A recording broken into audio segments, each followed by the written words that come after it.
What is up? What is up? What is up, guys? Welcome back to my channel. My name is Najwa. I'm so happy you're here. If you are new here, please do me a favor.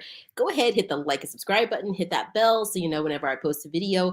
Guys, we are going to talk today about why the narcissist chose you. Who are you as a survivor? Because that's what you are. You are a survivor. Okay. But before we get into it, I want you to do me a favor. If you are new here, please join this little growing community. Do me a huge favor, smash that like button, smash that subscribe button. We would love to have you join us here, join this little community, support this channel, help this channel grow by donating your monies, donating us your eyeballs when you can. You can leave us a super chat. You could also donate through PayPal, paypal.me/real Najwa. So support this channel. We would love to have you here supporting this channel, growing this little community.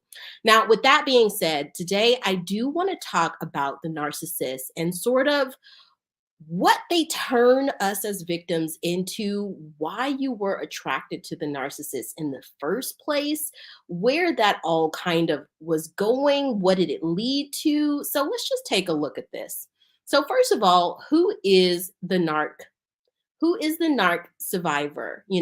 And I feel like if we can really understand who we are as a survivor, we can understand better why the narcissist was drawn to you in the first place. Now, first of all, we know that there are very many um, different sort of dynamics that the narcissist can come into your life, the different guises they can come into your life under. It could literally be as a friend, it could be as a parent. You could have a parent who's a narcissist, it could be a spouse. I can definitely say for the most part, hold on, do I like this layout better? What do you guys think? I think I like this better. It could be as a parent, it could be as your spouse, it could be as a partner, it could be as the person you're co-parenting with, it could be a friend, it literally could be anyone. But something that I definitely see reiterated a lot online, a lot on social media, is usually that the narcissist in people's life is like either a spouse, a partner, a romantic partner, or someone's parent.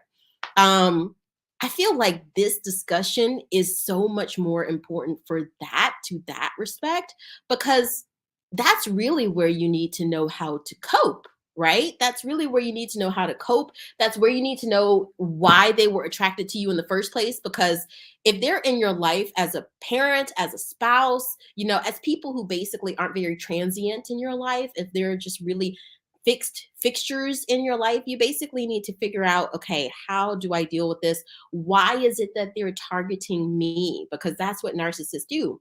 If it's a family dynamic, sometimes you are the scapegoat, sometimes you're the black sheep, sometimes you are both of them combined. And so you really can't go anywhere. It's like you can't leave anywhere. So you need to really understand what the narcissist is, how their mind works, and why they were drawn to you. And they're continuously drawn to you. Who are you as a person that made the narcissist basically target you? So we're going to take a look at that. But before we define why they were drawn to you, let's take a look at who the actual narcissist is. So the narcissist attracts a certain type of person. Okay. There are very, very common personalities that the narcissist is drawn to. Okay. It's in the medical journals. It's what therapists use in their treatment plans. It's what people who are, sort of helping victims in the self-help space are talking about online and on books. There are very, very vulnerable personalities to the narcissistic type of person, right? And before we can even like get to that, it is like it's important to clarify that the narcissist is, like they can, how do I want to say this? They can almost sort of exude they can exude different qualities on a spectrum. They could be really, really, really far into like narcissistic personality disorder. Like you could have a narcissist in your life who, for example, has bipolar disorder, or they could have actual narcissistic personality disorder. They could literally be like a psychopath. That's basically what I want to say. Like they could literally be like a legit psychopath. That's like really far on the spectrum. But on the other side of the spectrum, you could just have people who are kind of like a-holes. You could just kind of have people who they only think about themselves, they only talk about themselves, they want to control a lot of people. I guess that would fall more on the covert narcissistic side, but you get what I'm saying. There's a point to this of where like there's different types of narcissistic personalities on the spectrum, and I wouldn't say that all of them actually would be diagnosed scientifically as having narcissistic personality disorder. So you could have a super duper narcissistic dad or a super duper narcissistic girlfriend, but they might not actually be an NPD patient. They might just actually sort of be a narcissistic person. So I hope I clarified that right. So basically, these are the common attributes that I have garnered. Okay, I am not a psychologist. Let me just go ahead and put that out there. I'm not a psychologist. I'm not trying to diagnose anyone. If you really want to be diagnosed, you want to get some therapy. I have great therapists. Just go get a therapist. But I just am a survivor. Okay, I'm a survivor, and I'm someone who went through basically 10 years of having the narcissist in my life and slowly, just losing who you are as a person. And then towards the end of that, realizing I don't have to sit here and take this. I'm bigger than this. I'm stronger than this. I'm better than that. And then that's when you start to go into your evolution of delving into finding out more about the narcissistic personality. So the narcissist is really drawn to natural nurturers. Now, what do I mean by natural nurturers? That means that you are someone who just, it doesn't necessarily mean that you're mothering everyone. It doesn't mean that like you're helicopter momming over everyone, but it could just mean that you're that person where if somebody is having, a potluck at their house, you're the person who's hosting it might come to you and say, "Hey, I heard that Susan is going through a rough time. Could you go and talk to her at the party a little bit, just see how she's feeling, like pep her up?" Or you might be that type of person in your family. Maybe you're the middle child, or you're playing some kind of role of the middle child. And whenever there's a problem, people sort of just rely on you and look to you to be the mediator. The natural nurturer is someone who is very, very at base level, at instinctual level, very warm, very giving. And this is just like utter, catnip for the narcissist. The narcissist is a weird specimen. We live in the day. I'm always saying we live in the day and age of the narcissist, and the narcissist is a weird specimen. They are someone who basically had some sort of fracture along the way. Something happened, something went down, whether it was in their childhood, whether it was in a very formative relationship, and they just don't feel empathy. We're talking about really narcissistic personality disorder type people.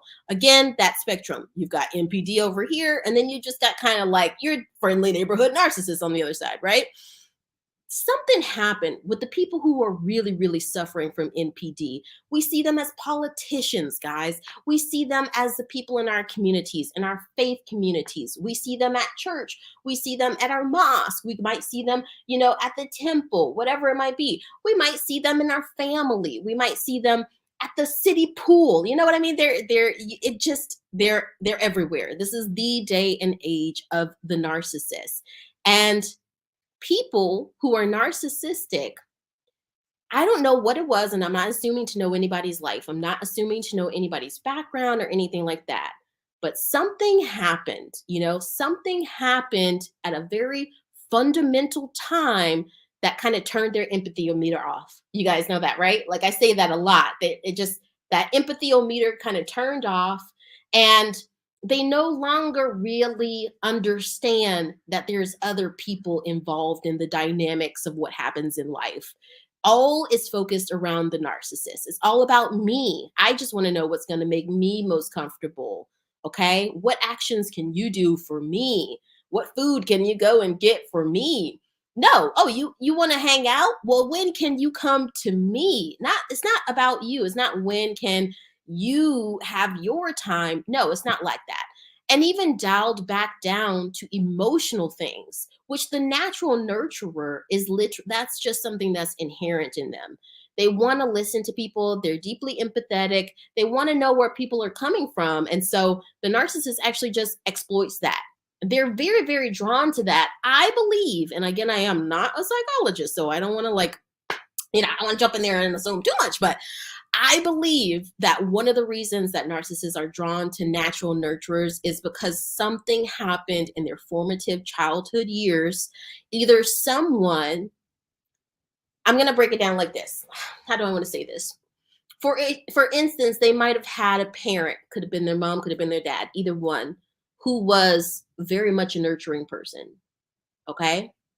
Maybe they weren't perfect, or they could have been basically perfect. You don't know what the dynamic is, but basically one parent could have been very much a nurturer, and the other parent could have been very much, a narcissist. Narcissists and narcissism breeds more narcissists and narcissism. So, it could have been, and again, I don't want to assign gender roles to this or anything, but let's just say, for instance, you've got a person and they are an elderly person now. Let's just say you've got an elderly, that's who your narcissist in your life is.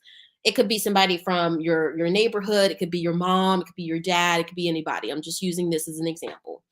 And let's say that they kind of whip every conversation back around to them. They make everything about them. If you do something that you feel is good for you, for your well-being, for your happiness, and it's not harming anyone, you're fulfilling your highest good, whatever that might be, if it's, a charity project that you're working on, or if it's a job or whatever it might be, that older individual in your life might make it all about them. They might make it seem like you're hurting me by doing this. You are ruining my life by doing what you love. That's how it goes. And essentially, something in that older individual's life might have happened in their childhood dynamic where, like, maybe mom was very much a nurturer and maybe dad was a huge, huge, huge narcissist. And again, just an example, the dynamics, the genders, all of that can change. And so they're constantly seeking out that personality of how mom was. They're constantly seeking out that nurturing personality of parent A, formative years influence B, whoever it was that was nurturing to them. And they seek that personality out, but they are fractured. They are broken emotionally. And so they cannot really, give a functional, loving relationship with people because most narcissists never really go and get help for it. And they really live in a state of delusion. They never even admit to themselves that they have a problem. So that makes them, what the narcissistic traits are, very self-centered, really don't think about others, don't have much empathy, are very controlling. So the other flip side of that I've noticed is it could be the absolute opposite. It could be that they are actually, it's almost like masochistic, they're actually almost seeking out that person who is like the parent that abused them. And maybe it wasn't a parent, it also could have been somebody within their community. Again, narcissism breeds narcissism, abuse breeds abuse. This is why we have to spread this awareness to break this kind of cycle. But it could have been somebody in their life, and they basically just keep playing the same thing over and over again, where they're seeking out that their abuser, whether it was that, mom hit dad, or whether it was, someone in the community emotionally abused them, or even worse, abuse them physically, whatever it might have been.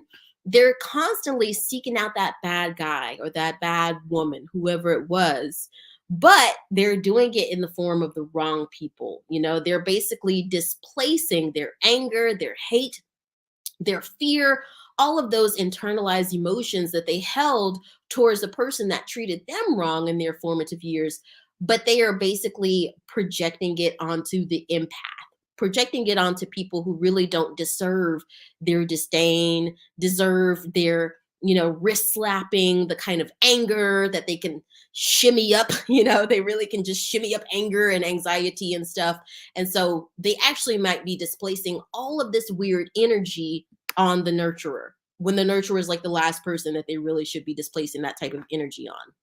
The next point is empaths. So I mentioned empaths in there. If you're new to this channel and you don't watch very many of my videos, check out my other videos about the narcissist. I do try to shed light on this. I try to help others and sort of, as I learn things, I try to share it because I feel like if we can create more and more survivors, we can create a less narcissistic world. And from many, many things that I've read from sociologists, from scientists, from writers, from journalists, from narcissistic survivors, from therapists, they seemingly all pretty much agree that the world would be less narcissistic if more people talked about these things, if more people shared what they learned, how they were able to move forward, and all of that.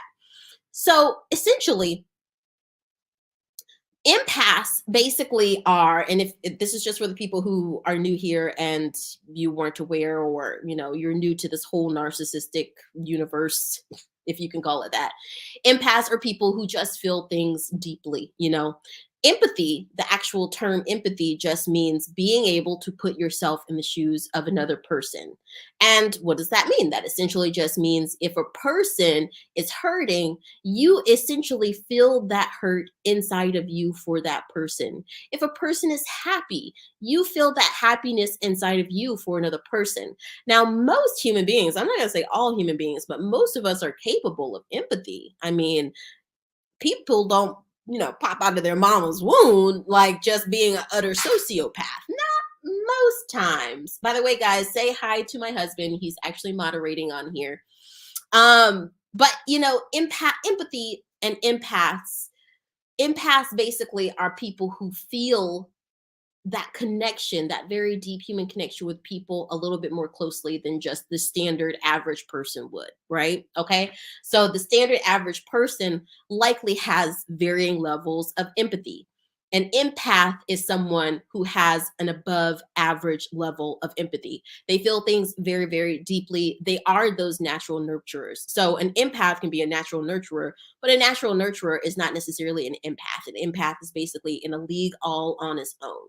Now, if you want to do more research into empaths, there's a wealth of information out there for you.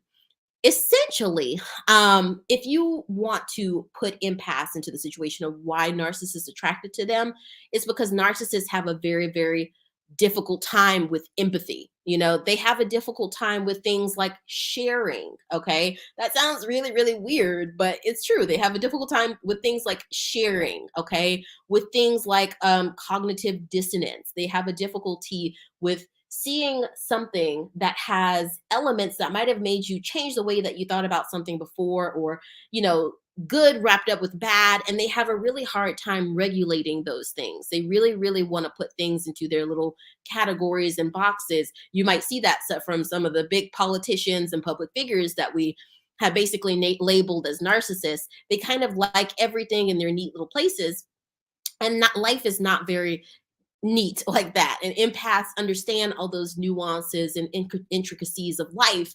And so they're much easier, they're much more capable of connecting with people on that emotional level and understanding those nuances of emotion, whereas a narcissist can't. And so they're drawn to the empath because they are attracted to the fact that someone can feel in that way. And I'll give you a perfect example of this.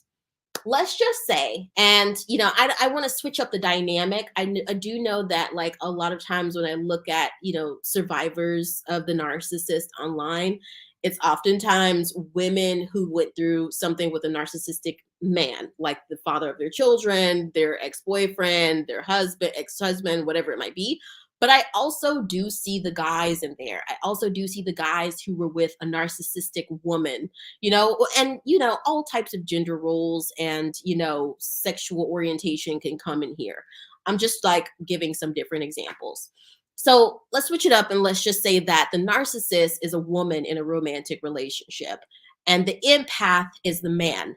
They exist. There are men out there who feel things very, very deeply. There are men out there who are perfectly happy in their masculinity, perfectly, confident in themselves. They might watch football, they might drink beer on the weekends with their friends, but they also might be someone who, if their sister, for example, walks in the room And she's got a strange, just sort of air about her. She's not crying, she's not yelling, she's not screaming, she's not sobbing. But immediately he's like, "What's wrong? Did something happen with you and your girlfriend, or did something happen with you and your boyfriend?" Or maybe he just is, I don't know, very intuitive. Maybe he's a manager. And when his employees have something that's going on, he immediately knows. Just because we as humans naturally have that empathic side of us, we're able to see what's going on with other people if we were just able to tap into that sort of elevated state of being.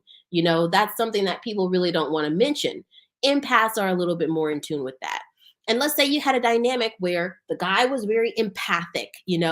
When he did things, he thought about the consequences for his girlfriend. When he did things, he thought about, how is this going to make my girlfriend feel? He tried to consider all his girlfriend's emotions. When she would just railroad over him, talking over all his sentences, they're in the car driving. He asks how her day is. She just talks the whole way home, an hour and a half drive home. She's talking about herself the whole time, talking about how her coworkers did this and did that.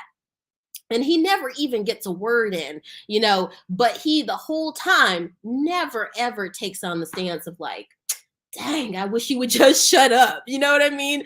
No, he's actually just being sweet and kind and saying, "Oh, baby, that's a tough deal. I'm sorry you had to deal with that."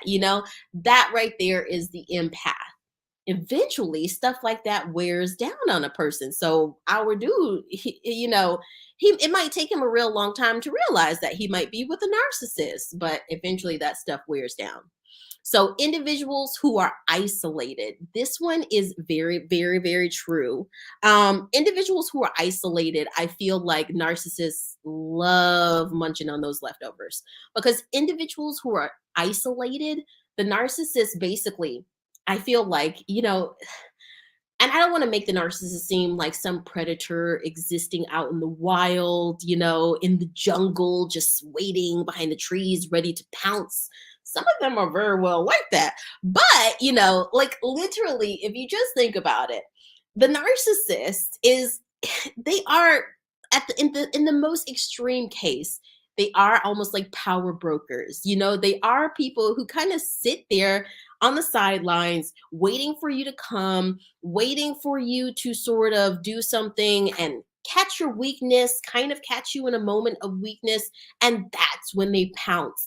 That's when they basically make their big scene. And what is the ultimate goal in all this? Their goal is to control you. That's basically always what it is. And it's to make you very good supply.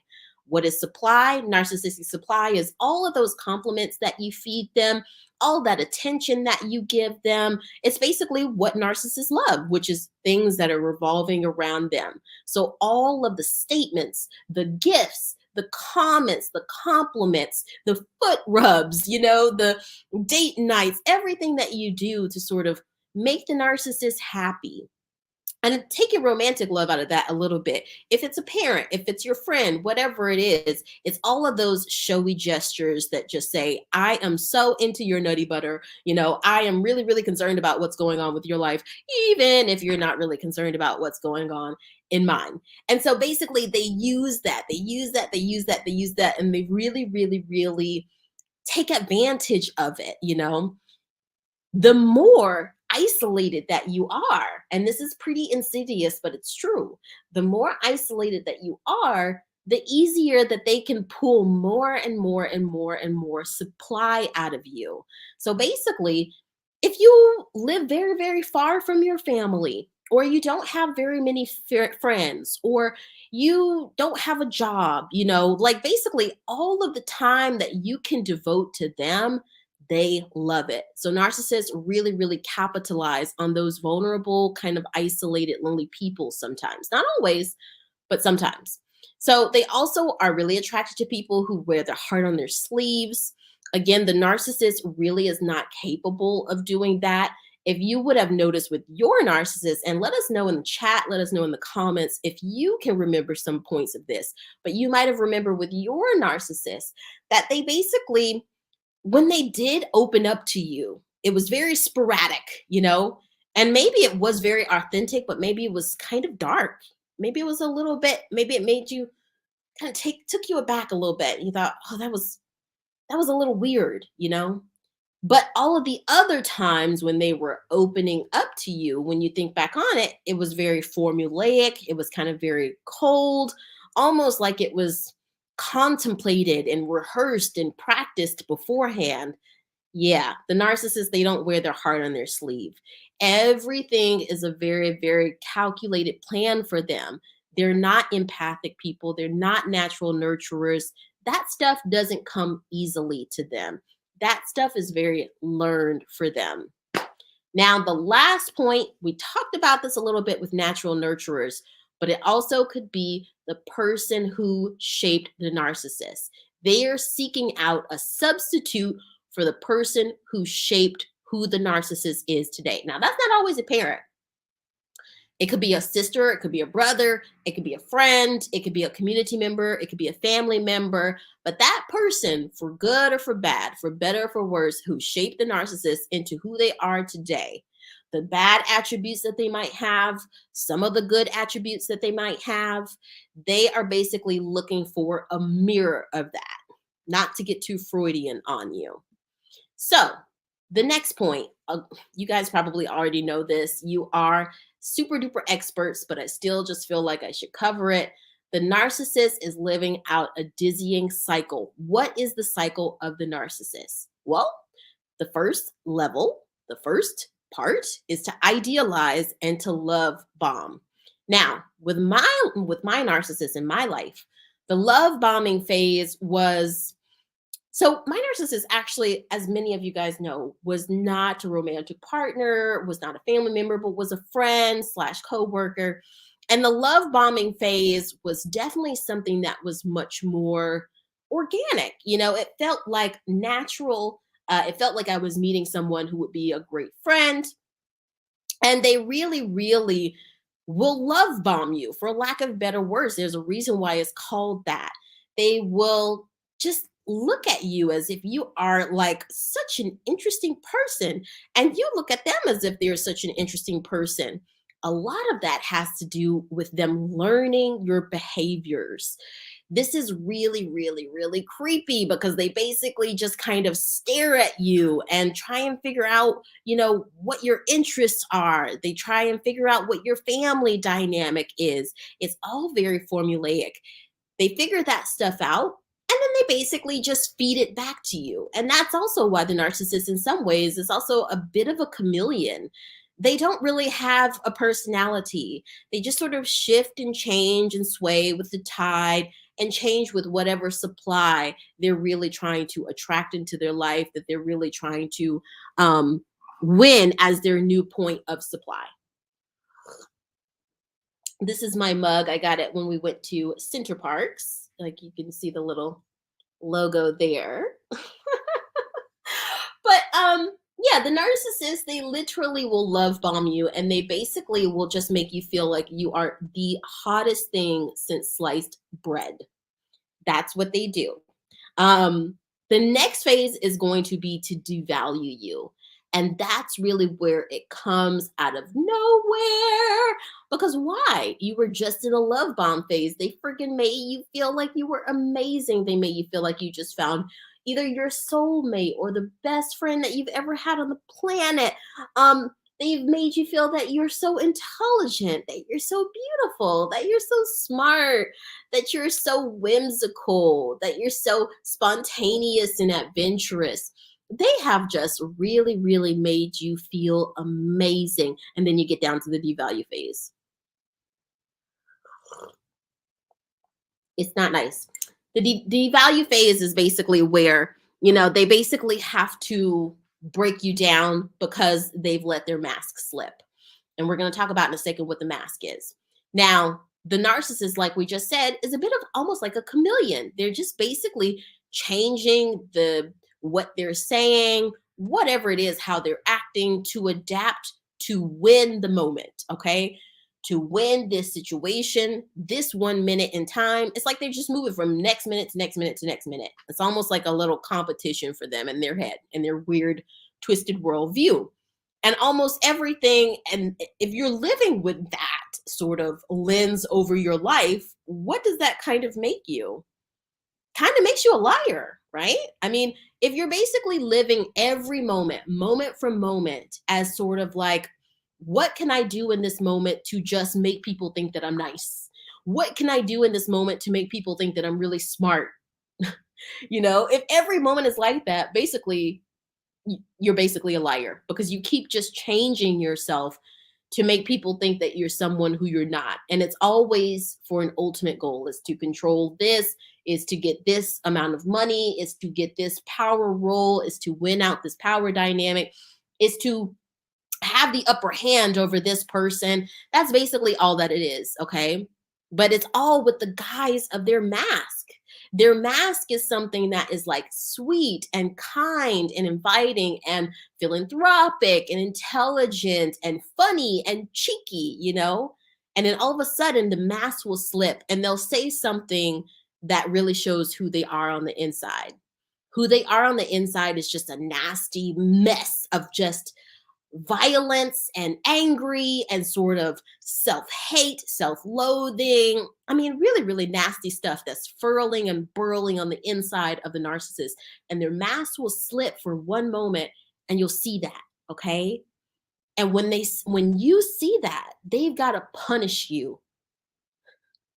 And them punishing you is really them punishing themselves. It's really like a therapist would have a field day. A therapist would have a field day with some of these people, and they really should have a field day, because a lot of these narcissists who are walking around, they need to go and talk to someone because they're wreaking havoc on the people in their lives. But anyway, when that mask slips, I hope I explained that pretty well. Okay, when that mask slips and you see all of that thunderstorm that's brewing in them, they've got to devalue you. So that's when the insults come. They could be subtle. They could be very, very overt. The insults at your character. I mean, that is probably what is most painful to me, is like when the narcissists that were in my life, when their mask would slip and then the insults to my character would come, it will wreak more havoc on you than you could ever know. Then they discard you. Okay. Now, the discard phase, and this whole cycle is their whole life. It's every day of their life. It's every week of their life. It's every month of their life. It's every year of their life. They're just unrolling and unfurling this over and over and over and over again. That's why I said it's dizzying. It's enough to make you absolutely dang on dizzy. Okay. So when they discard you, that's basically just saying like, I've used this reference before because I love it and I think it's just a good reference. It's like a lion who has gone after a gazelle. They've gotten their dinner. They've munched on all those yummy, yummy leftovers. And then they just leave that gazelle on over there with their guts and everything all hanging out, and the lion's like, okay, I'm bored now. I'm full, I'm gone. I'm out. Peace, outie, and then they will come back. They will come back to munch on those leftovers again, because they devalue people. They don't really care, they don't really care. It's just, what is going to feed my hunger at this point? And that hunger could be anything. That hunger could be hunger in terms of money. It could be compliments that they want. It could be food that they want. It could be your time, your attention. It could be anything. It could be your power. But that's just what it is. They just munch, munch, munch, munch, munch. They'll leave you, come back and munch on your leftovers, and then just kick you on over. Got you all rolled in the dirt. Just got your carcass just like rolling all over, and they don't even care. That's who they are. And then the Hoover phase is up. That's when the empath, the victim, is just like, oh my God, what just happened? The empath is over there like, what did I do wrong? This is the Hoover face. What did I do wrong? And the empath is going through their head of like, what's wrong with me? That's the worst part of all of this stuff, is that the victim blames themselves. The victim says, something is wrong with me, and the victim is sitting there sad, crying, whatever it might be. They're waiting on the phone call. They are waiting for that letter, that makeup letter. They're waiting for the moment that the narcissist is going to go and acknowledge what just happened. That's, I feel like, the most insidious part is that the victim is waiting for them to acknowledge.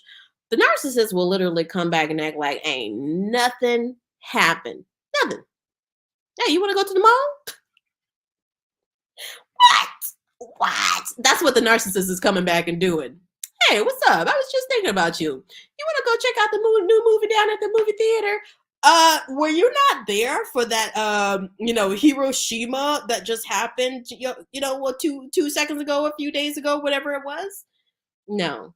But they come back and hoover you up, and that's the same thing over and over again.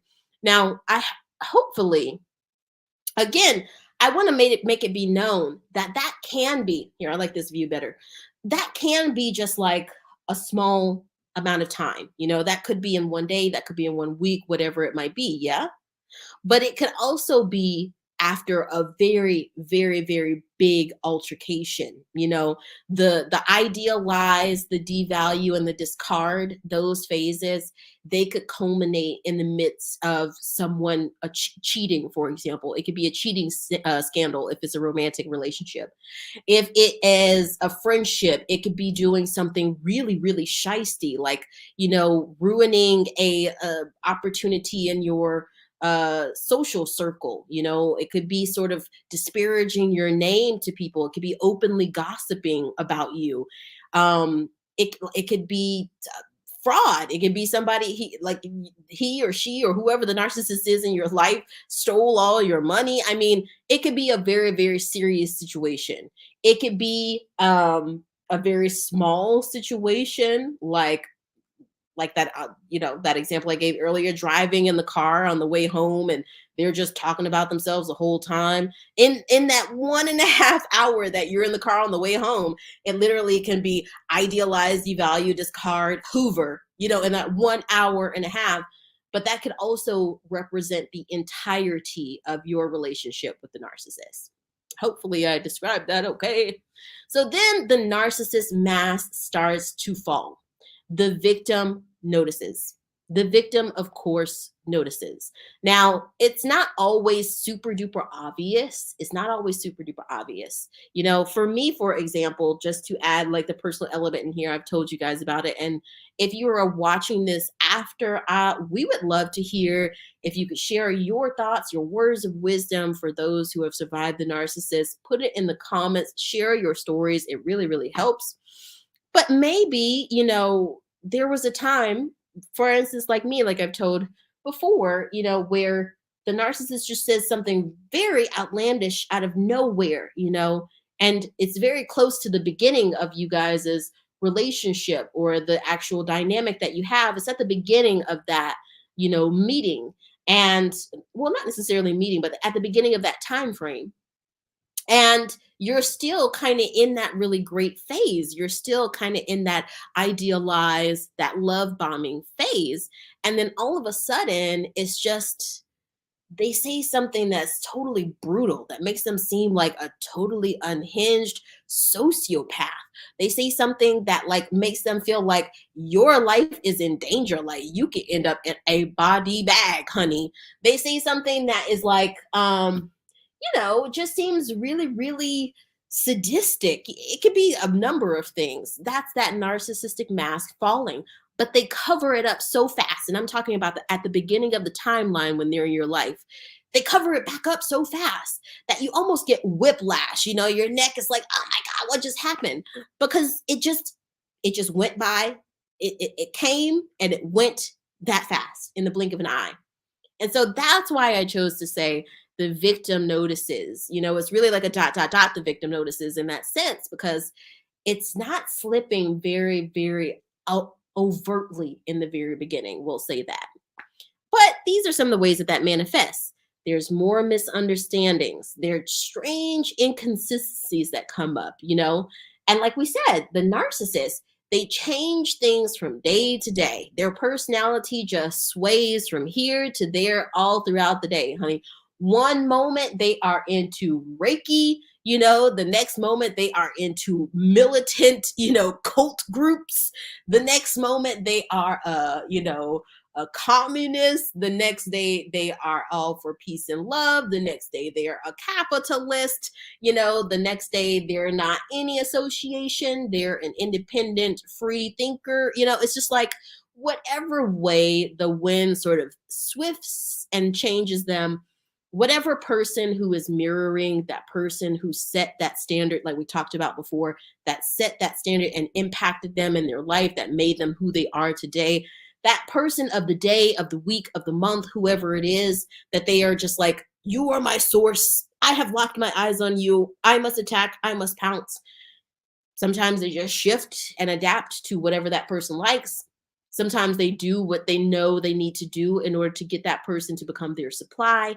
And so, that's where inconsistencies arise. If you're sort of just going whichever way the wind blows you every day, that basically is a breeding ground for inconsistencies. There are these bursts of anger. So we talked about that. Like with my narcissist, we were literally, just taking a walk together, great friend, having a great conversation, and I said something that they misunderstood. And they basically showed me the side of them that was extremely judgmental and mean and angry and sort of vindictive, and they misunderstood me. And I was like, oh no, that's not what I meant. And so that's when the shame comes, that's when the shame and humiliation comes. And then follows the anger. Huge, huge, huge bursts of anger. The victim will start getting scared. The victim will just have something in the back of their mind that just says, danger, you're not safe, danger. The hairs on the back of their head is standing up. The hairs on the back of their neck is standing up. They're feeling more anxiety. Something, and I just want to share this. I don't want to spend too much time on it, but something that I noticed one time in the midst of someone who just, after you get through the narcissist, us survivors, I want to say, when other narcissists come into your life after, you're like a pro at spotting them out. Sometimes it takes a little while. Sometimes it's a little bit harder than others, but you do become very developed. It's almost like practicing this muscle. And I'll never forget, after I went no contact with my narcissist, somebody else came into my life who had those similar attributes. They just would talk over you. They would say things that sounded very, very compassionate and kind on the surface of it, but behind it seemed like there was like a veiled threat there, very kind of almost forceful, but in a way that's not too obvious, so that people around you don't pick up to it. Very controlling. And I just remember thinking, oh my goodness, it's happened again. It's happened again. And that's exactly how it'll be. It'll pop out there, and you'll have some sort of trauma response based off of what you experienced with that first narcissist.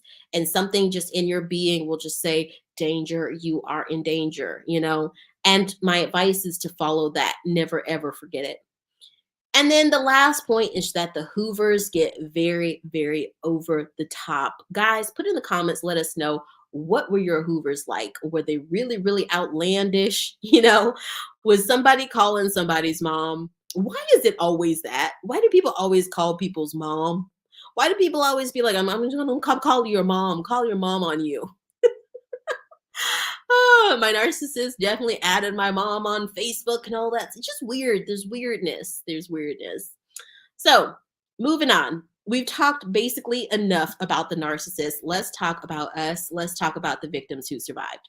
So the first thing is the victim sees who the narcissist really is. Something is not right. Okay. Now, I do want to speak to this a little bit. Let me just put it in the view here so you can see me a little bit better. The narcissist is broken. They are fractured. There's really not much more that we can express to solidify that. Something is deeply, deeply fractured in this person. The adult narcissist, there's something very scary about that.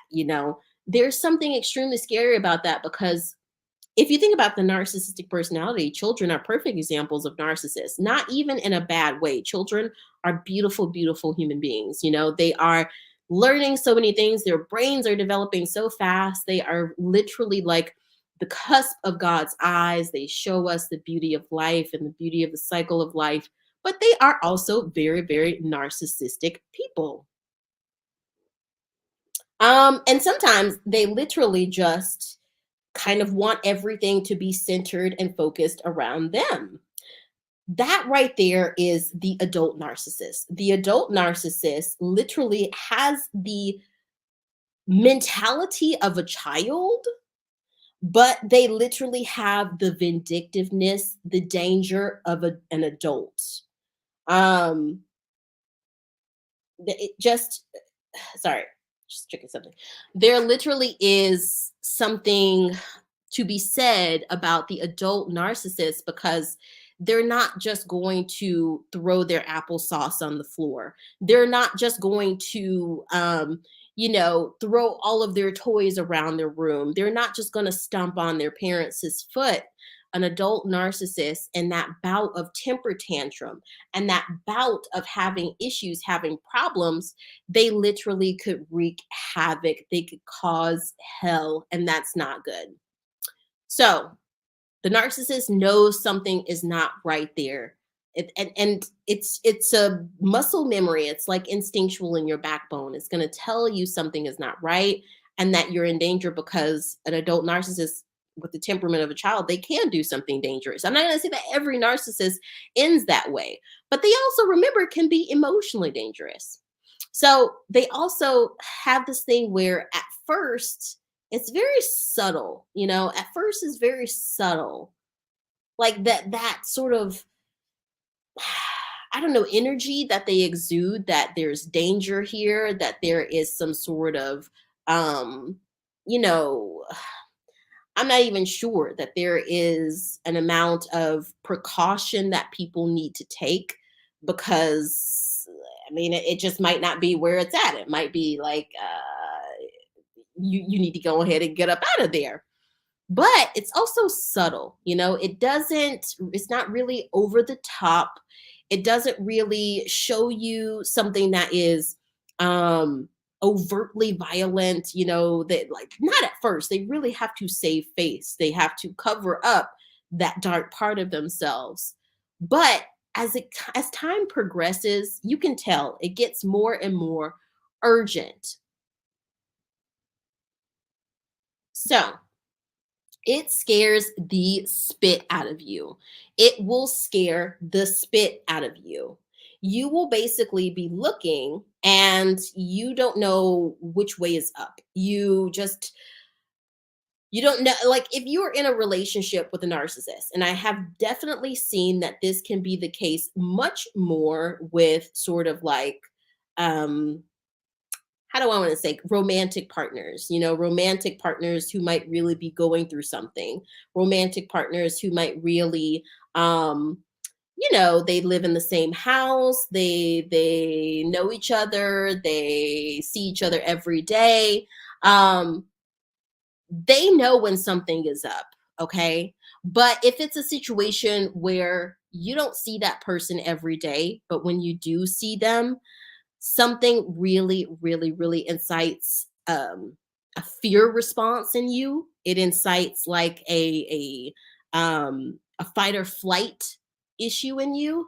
That's when you really need to trust your instincts. And I really want to argue that many, many times where we have seen something where people I don't even want to speak to something that is negative or yeah, I don't want to, I don't want to bring anything too morbid in there, but there definitely have been instances where people have been, in imminent danger, who have been unalived, and it might have been by the narcissist in their life.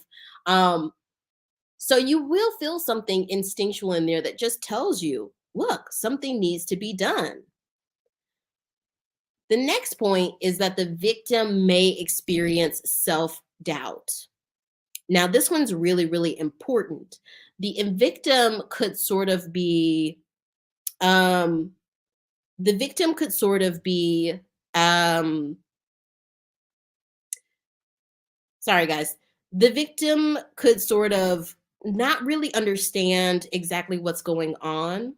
They might not really have much experience with the narcissist themselves, and they really don't know exactly what's coming forward. They literally will experience some self-doubt, but they don't even know where those feelings are coming from. They don't know why they're experiencing those feelings. They don't know, because like the narcissist is very very good at playing this game where they are the perfect person, where they are the perfect sort of specimen. They paint themselves as being someone who's very worldly, as someone who's very very kind, that they are a pillar of the community.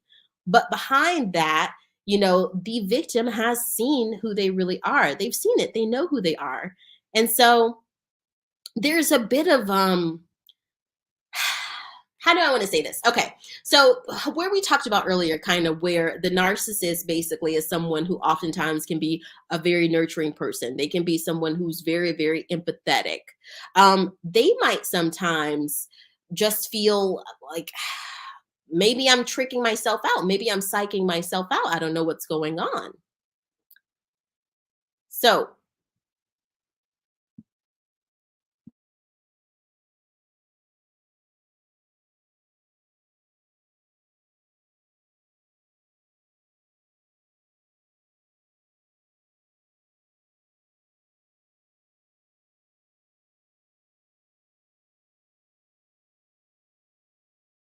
So let's talk about when the victim starts to pull away, guys. So the victim will start to pull away while the narcissist ups the ante. Now, what does this mean, ups the ante? It's a bit of an old expression, and it just means you start to turn the temperature up. You start to just go really, really in. You really want to take it up there and really send out a message, okay? Does that sound like a loving relationship? Does it sound like a loving parent child relationship? Does it sound like a loving friendship? Does it sound like a loving romantic partnership? Does it sound like a lovely, relationship between a mom and a dad? No, it doesn't. It sounds like something from war. It sounds like a war tactic, upping the ante, turning up the temperature. For what? For the narcissist to get what they want? That's not what you do in a loving relationship. But the thing is the victim is pulling away. The victim knows something is wrong. The spit has been scared out of them.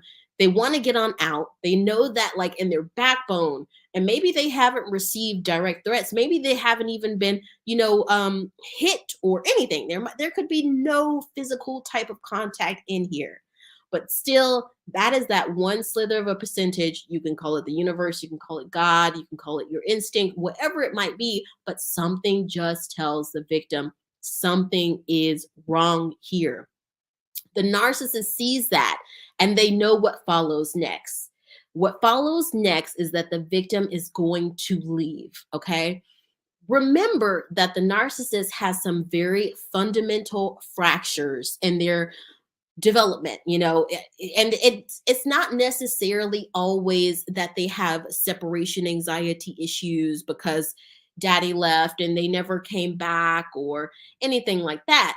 It also could just be that they often see that the thing that they do, this role that they play, this role of, like, I'm just going to do whatever it takes for me to win, whatever it takes to keep people in my life, whatever it takes to keep my thumb over the control of someone.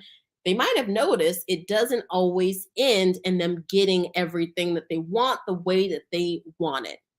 So they just keep going more and more and more and more extreme. You guys have heard me say many, many times, I feel we live in a narcissistic age. Why is that?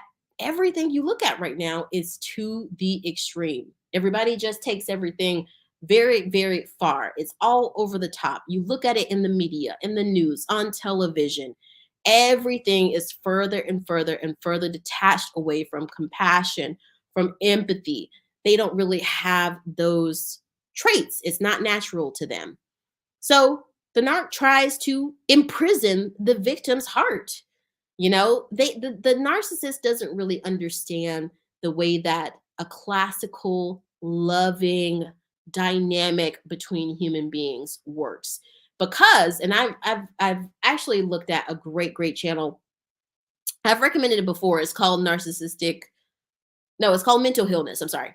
Um, and the guy who does that podcast talked about something great. He basically talked about how in the past something could have happened to that narcissist that just they showed them when you're vulnerable, bad stuff happens. It could have been in a past relationship, could have been from whatever event that happened in their life. And so from that time, they shut their heart down. And so where we talked about earlier, where the narcissists just they don't really show empathy in the way that classically people do. They have to show it in this weird formulaic way. It's because they've seen at some point in their life when you're vulnerable, bad stuff happens. But they will seek out a person who is like that. That's you, the victim. And so they will literally try to encapsulate your heart. Just picture, really pulling on those heartstrings, playing the world's smallest violin. You baby, you can't leave. You can't leave because my cat just died and then he choked on some catnip and he came back to life and he died again. Or, if it's a parent type thing, I cannot absolutely believe you're doing this at this time when your brother just walked out on his wife. It's like, what does that have to do with me? That's essentially the narcissist tries to use whatever emotionally that you are attached to, and they try to use it to keep you in the dynamic. And when this fails, that's when they start triangulation. This is the narcissist's most favorite tool. That's when they send other people to kind of go and do their bidding, because the narcissists, they kind of want to keep their hands clean in this.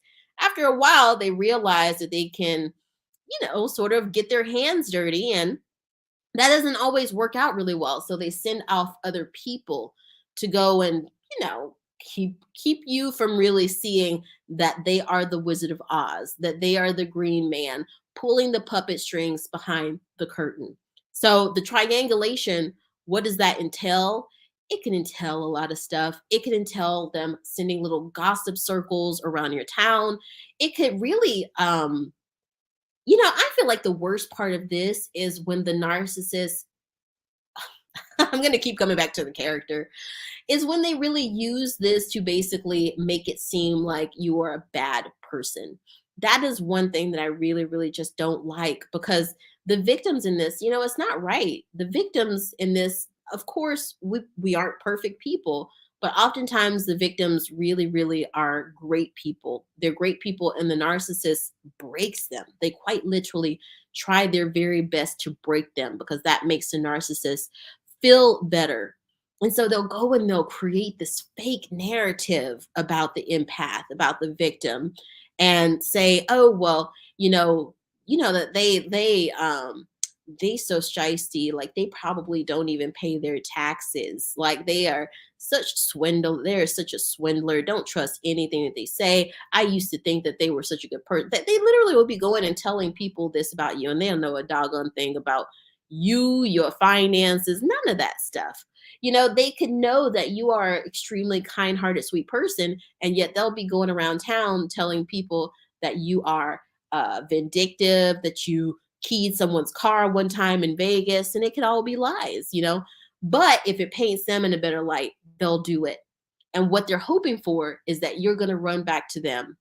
They try their very best to keep their hand out of it, and they try to keep the people involved in the triangulation to do their dirty work for them, so that you can come back to them and they can be your shining white knight, or whatever the female counterpart of a knight is.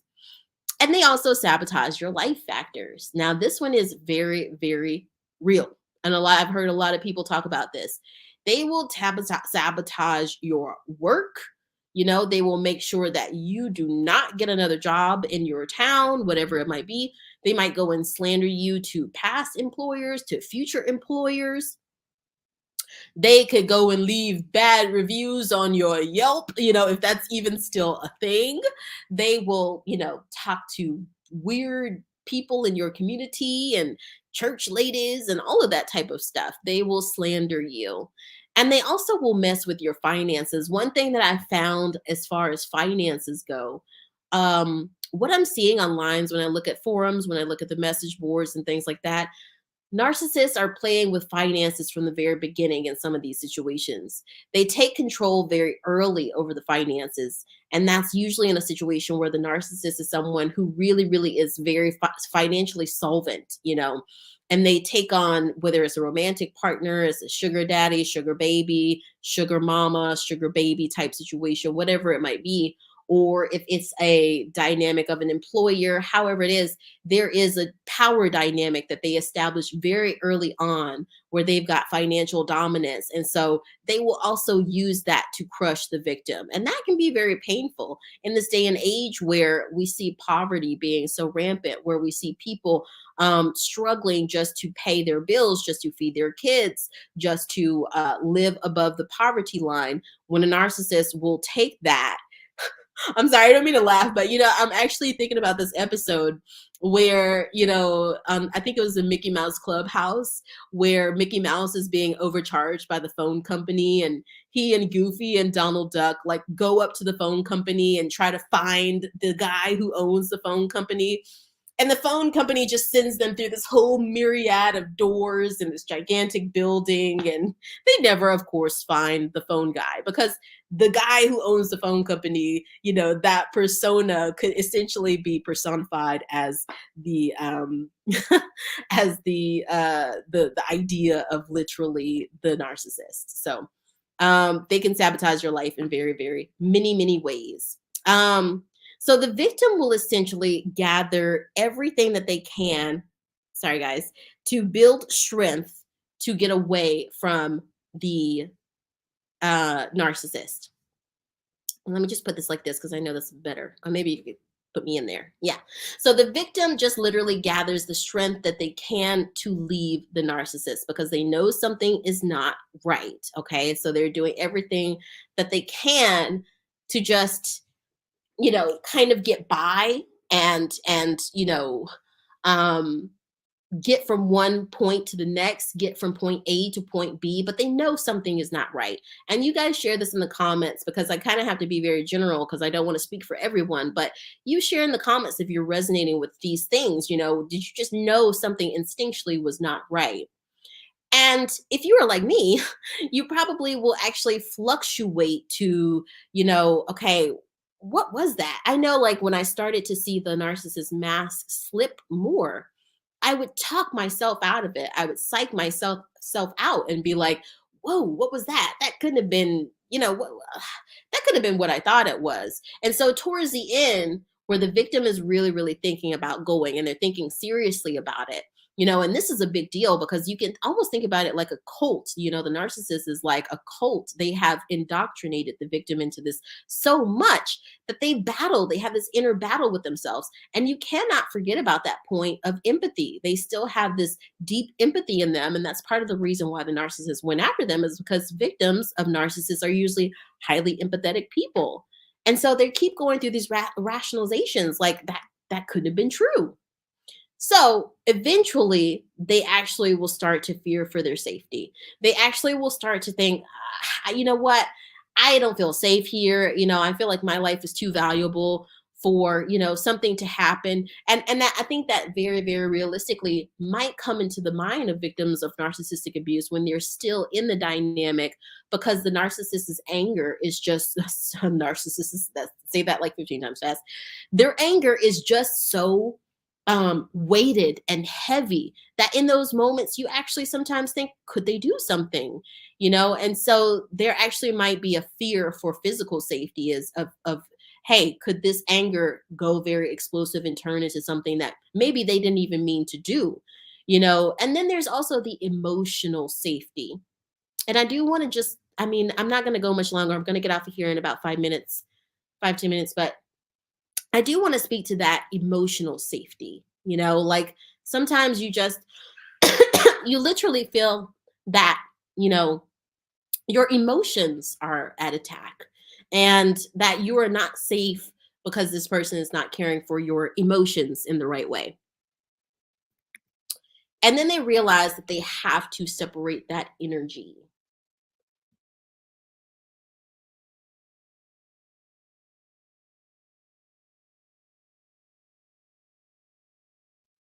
Sorry, guys. They realize they have to separate their energy from the narcissist or it's going to end terribly. They realize that that's what we are as human beings. Eventually, I do feel like the victim comes to a realization that we are energy, and what you put out, the energy that you put out into this world, you oftentimes attract back. And the narcissist literally has the power to destroy the victim's energy. And so I think that's part of what really, really gives the victims the strength to go.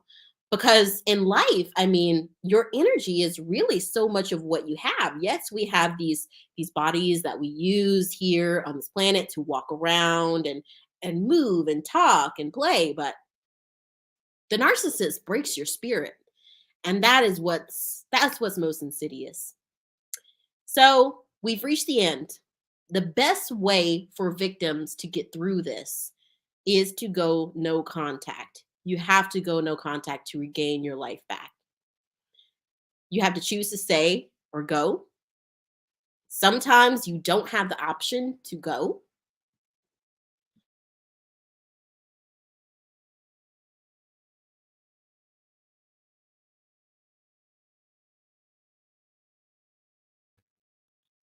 And sometimes the option to, how do I want to say it? Sometimes the option to stay is sort of like a means to an end. It's sort of like, this is what I've got to do temporarily to get, like we said, from point A to point B. It's what I've got to do to just get over to the next stop. But ultimately, if you can go no contact, you have to go no contact because you have to protect your energy.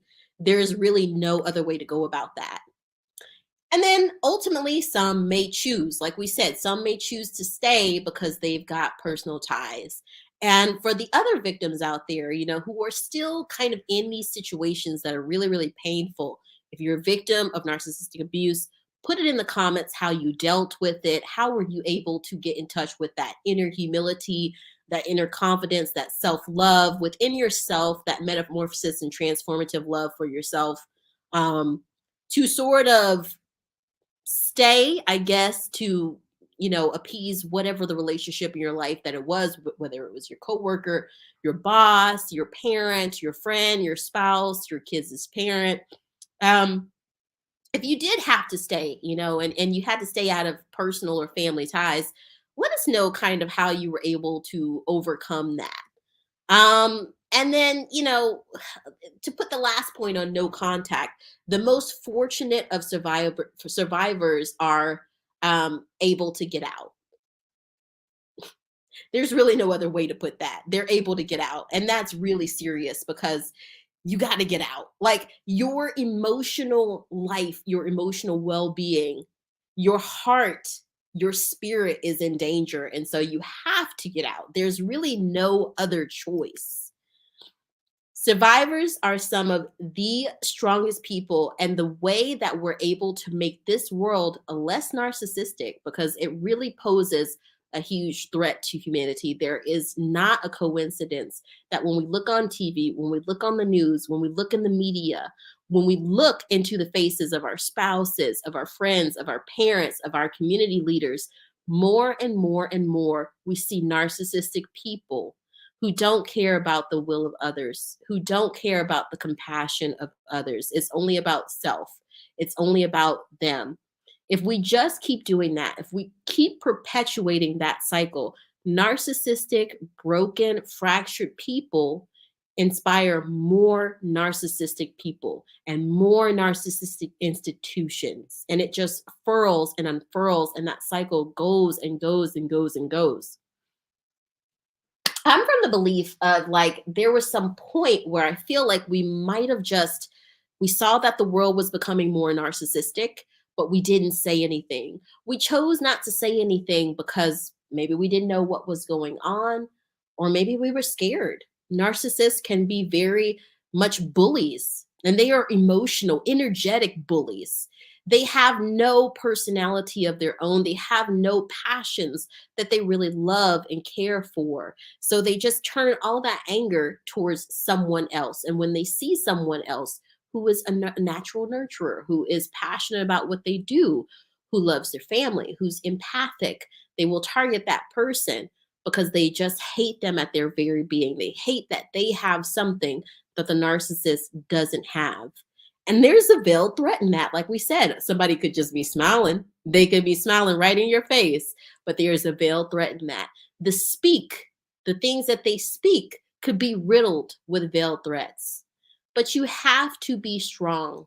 That's how this gets taken out of society. It's how this element of narcissism that really can destroy lives. The narcissist attempted to destroy you. I got to put it full screen for this. The narcissist attempted to break you down and destroy you, but you were strong enough to say, no go.